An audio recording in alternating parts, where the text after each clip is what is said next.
সংঘাতৰ সন্দৰ্ভত বৰগাং বনাঞ্চলিক কাৰ্যালয় অঞ্চলে অঞ্চলে সজাগতাৰ সৃষ্টি হাতী আৰু মানুহৰ সংঘাতৰ সন্দৰ্ভত বৰগাং বনাঞ্চলিক কাৰ্যালয়ৰ অঞ্চলে অঞ্চলে সজাগতা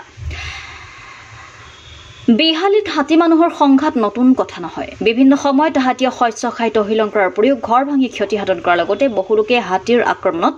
প্ৰাণ হেৰুৱাই আহিছে আৰু সেইবাবে বৰগাং বন বিভাগে মাহজোৰা কাৰ্যসূচীৰে ৰাইজৰ মাজত সজাগতা বৃদ্ধি কৰাৰ পদক্ষেপ গ্ৰহণ কৰে বিগত এসপ্তাহ ধৰি হাতী মানুহৰ সংঘাতৰ সন্দৰ্ভত বৰগাং আঞ্চলিক বনাঞ্চলিক বিষয়া চন্দন ৰাজখৰ নেতৃত্বত ৰাংচালি দলনি বটিয়ামাৰী কমাৰ বিহমাৰী পুখুৰী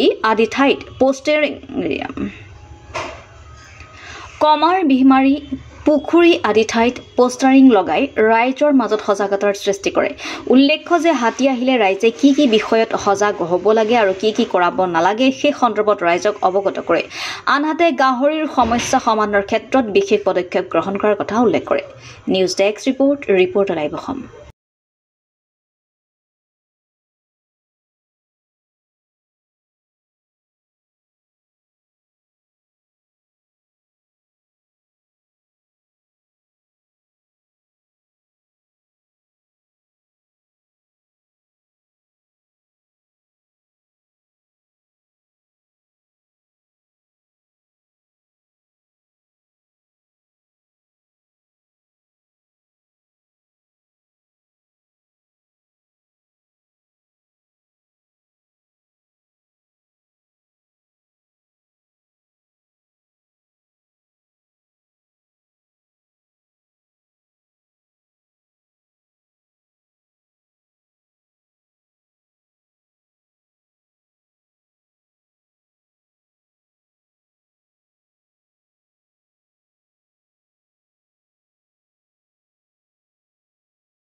ৰিপৰ্টাৰ লাইভ অসম